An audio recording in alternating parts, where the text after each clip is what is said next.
Okay, you're gonna see the leg in my camera view because I can't get it to balance without being a brat.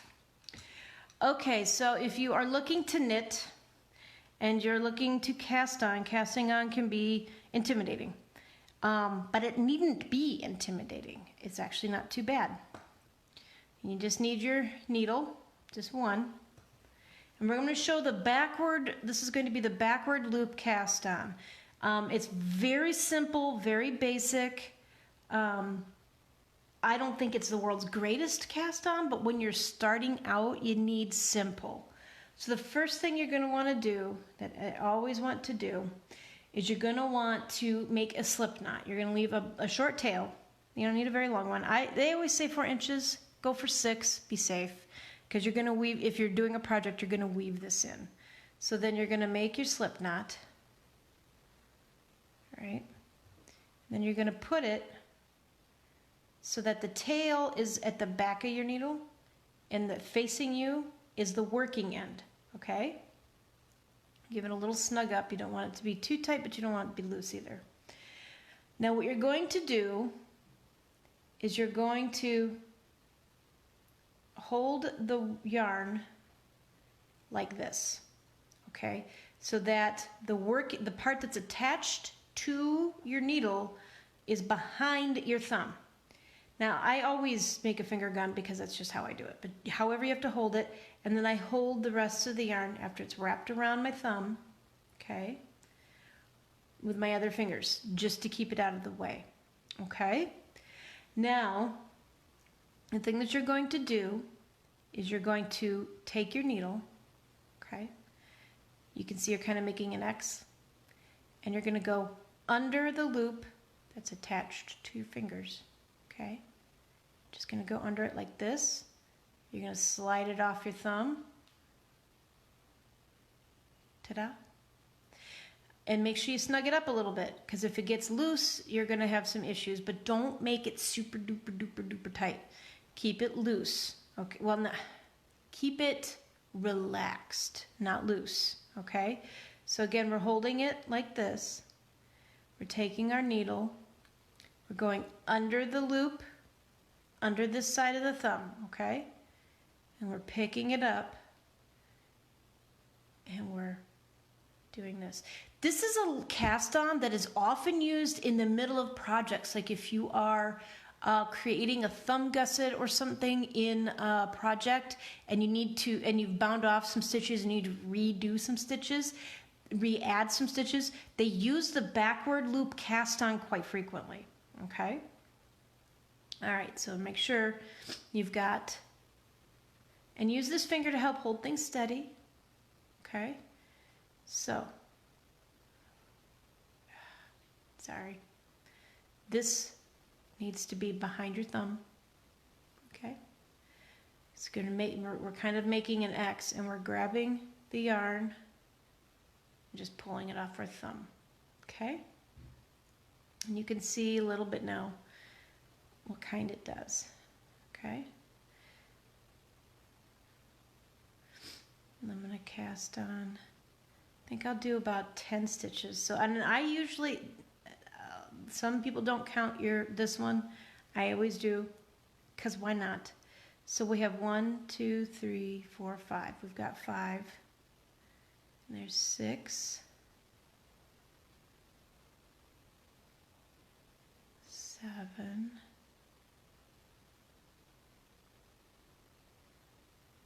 8. And you can kind of see, you just kind of wrap it around your thumb. There's 9 and 10. Now I want to show you how these knit, okay? So it's a little, you have to be a little careful because they're not tight like the long tail, okay? They are not as snug as that. Now if you throw, I pick. If you're a thrower, I'm a picker. I'm a grinner, I'm a mitt. Anyway, if you throw, you're going to hold your yarn differently. When you pick, this is how you do it. Okay, so then you go in with your knit stitch, grab your yarn, pull it through, and then be very careful sliding it off the end because you're going to have some looseness, okay? It's just the nature of this particular cast on, okay?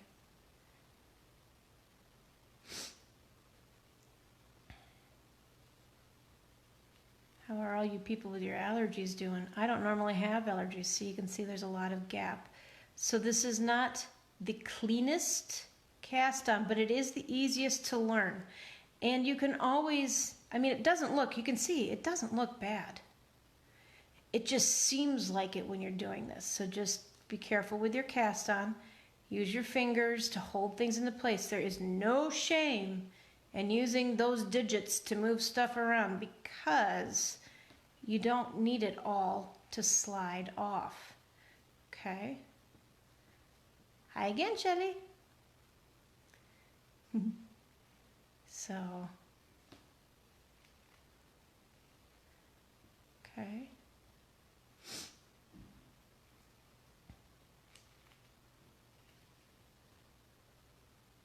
I was on Discord with a group talking about crocheting and knitting, and that was kind of fun. Okay, so you can see it does do a nice presentation. You get this kind of, okay, but you are going to have a little looseness, okay?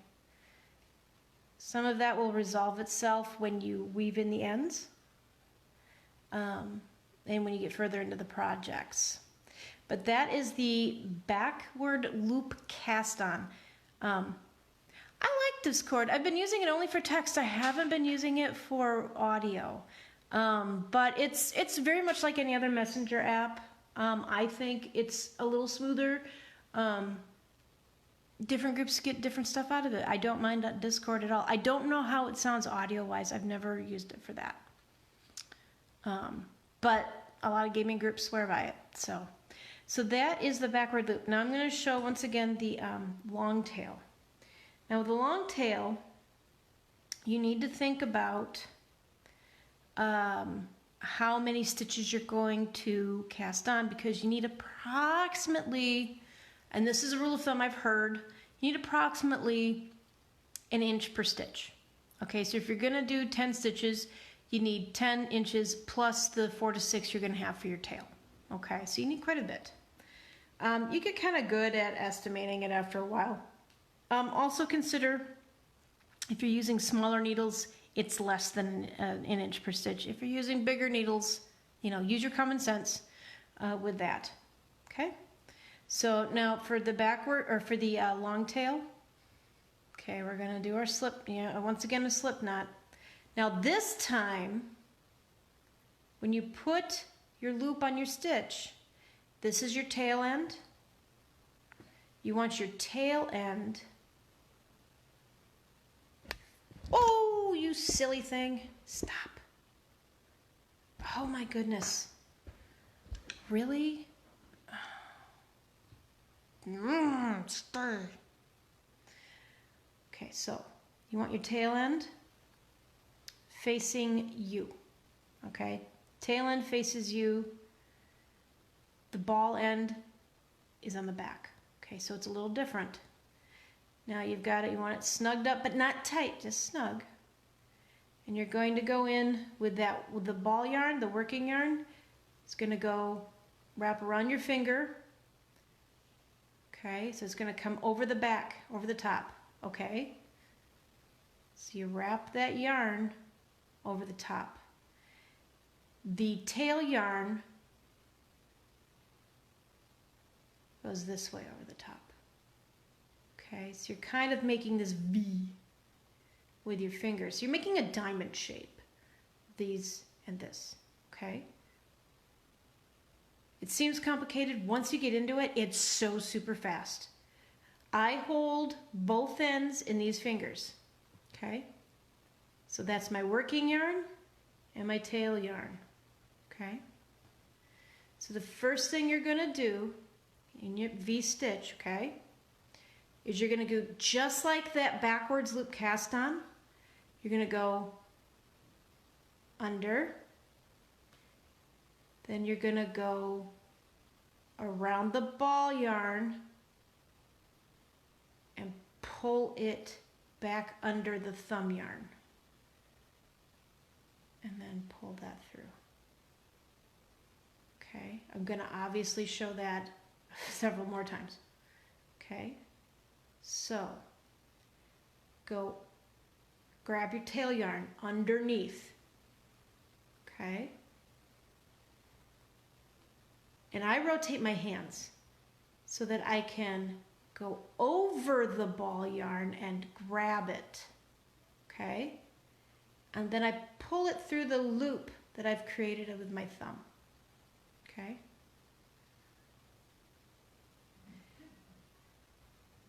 I'm going to do that again.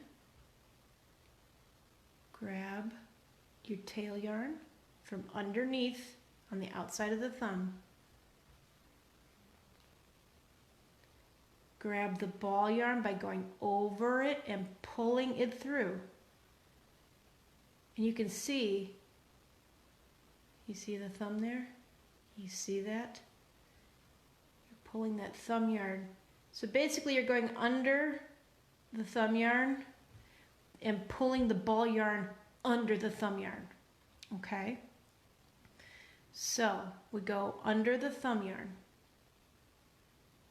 to go grab the ball yarn, to go back under the thumb yarn,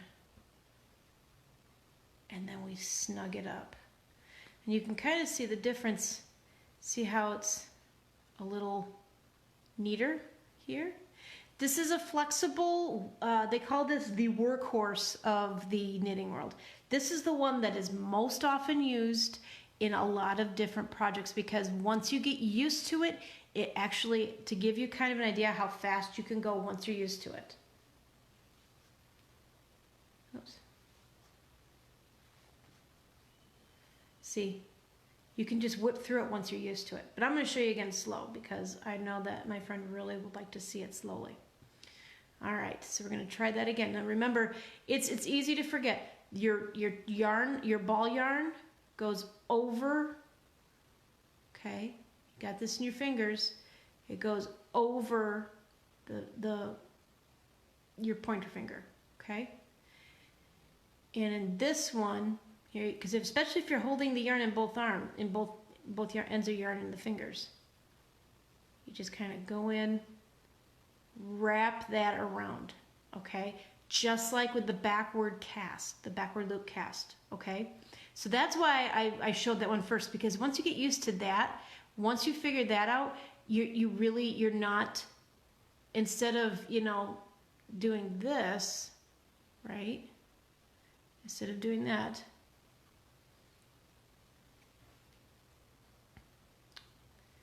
you're going under it and you're creating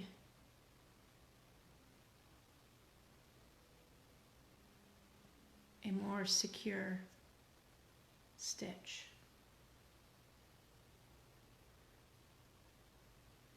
I hope you can see that. Underneath, grab, go back underneath, and then tighten it up a little bit. Okay?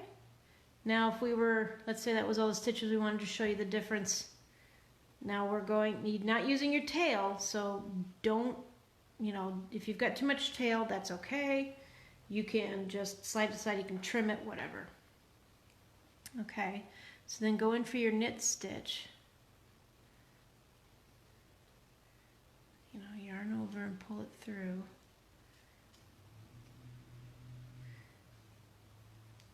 You'll notice, is my husband home? Or is that my neighbor? That's a neighbor. That's disappointing.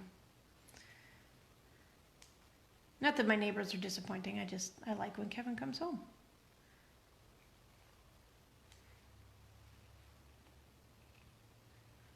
Come on. And be careful snugging up the stitches too tight because you'll have a hard time getting your needles in.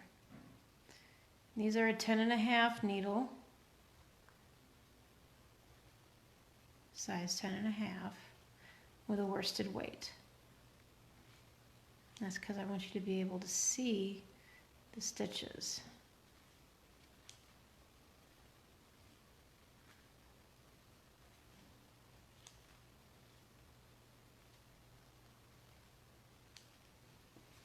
All right, so there you can see kind of the difference. So remember before they were kind of loose. This has a little more of a uniform look, okay? And you have a lot less of that looseness hanging around like you had. Okay, so those are the two most basic cast-ons that are used in knitting today. There is also a crochet cast-on, but that one tends not to be very flexible.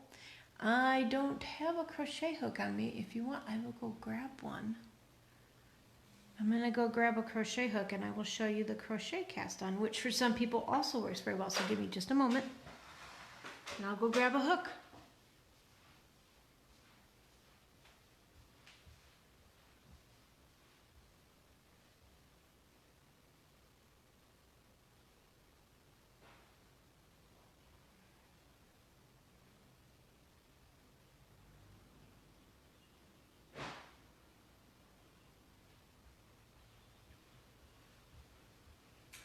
Now you want a crochet hook that is comparable to the size of the needles you're using.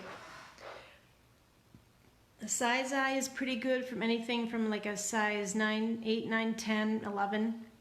Works for that. If you go, you know, you got an I, use an H for like a 6 or 7, 5, 6, 7. Sometimes if a pattern will want you to use this and they'll tell you what to use.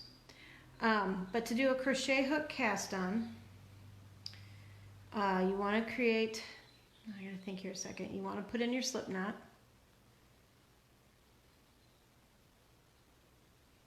On your crochet hook, okay? Then here's your tail. Here's your ball yarn. It's underneath your crochet hook. You're gonna grab the yarn with your crochet hook around the needle, pull it through, wrap it around again, crochet hook, pull it through, okay, turn that around, crochet hook, pull it through, wrap around, grab it again with your crochet hook, pull it through, okay? And you're gonna do this, you're gonna cast on however many stitches you want, or your pattern needs. And this is, if you don't mind the little extra steps or whatever, I mean, if you're learning to cast on and are just practicing, this is a really good one. I found it and I use it for a lot of different things for a while there because it was just easier, but then I relearned or retaught myself the long tail and I never looked back. So, but yeah, you just want to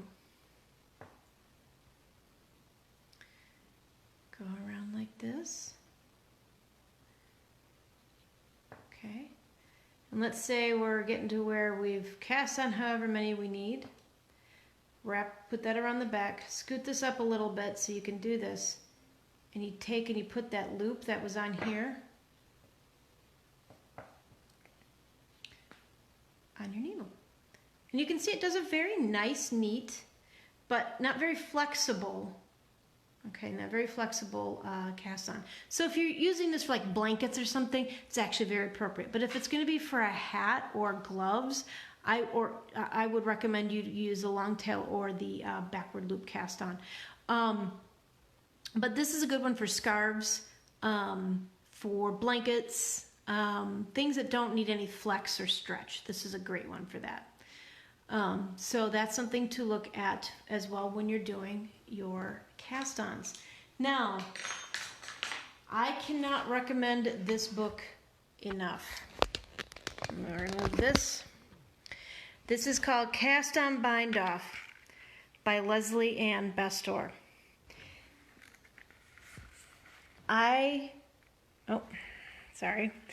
I got this a few years ago, I want to say Barnes & Noble, and it has, I love this book for several reasons. One, it's clear and easy to use, okay? When you open it up, it lays flat. That number one right there, that to me made it worth the purchase right there. But she talks on, here's her examples of cast-ons and examples of bind-offs. And she puts them into categories: basic, stretchy, decorative, circular, double-sided, multicolored, provisional, which is used a lot in some cases, tubular, and Mobius, okay? These are for cast-offs: basic, stretchy, decorative, sewn, other resources and stuff. And her pictures, I mean, she has a little, you know, but she has pictures on how to make a slip knot, how to figure out cast-on tail, how long your tail will be, okay? Slingshot position, which I showed you. Yep, she shows you that. How to do the knit and purl stitches, real basic. And here we have the cast-on categories, and she tells you page 18, page 44, page 66. And the pictures, and then she has it again right here. This book is so well laid out. Like it's made for those of us who we don't get stuff. I showed you today the backward loop cast-on. I actually had this sitting out in front of me. You can see she talks about the kind of characteristics, okay? What it's good for. And look at those pictures. Just look at those pictures. Just look at them. Christine, hello. So if you are looking for a good resource to help you with learning how to cast on and bind off, I love this book. Leslie Ann Bestor created a masterpiece for any knitter. This is a great book, and it's not even every single cast on or bind off, I'm sure, out there in the world, but it is very well researched and very well done, and the pictures are very, if you're looking to practice, the pictures are great. Get this book. It will be a lifesaver. Oh, well, thank you. And it is a great book. All right, so I hope everybody enjoyed the little look at my stash, and that you enjoyed this afternoon. If you have anything, tomorrow I'm going to cast on a hat in the round with knitting. And it'll be size 7 double pointed needles, and it will be just a plain hat, nothing special. I'll find a really good little pattern. Support the artists that I show you. If you like their patterns, buy one or leave a comment for them. I mean, they do great stuff, and I find their stuff really fun to teach. And I love you all. We'll see you soon. Bye.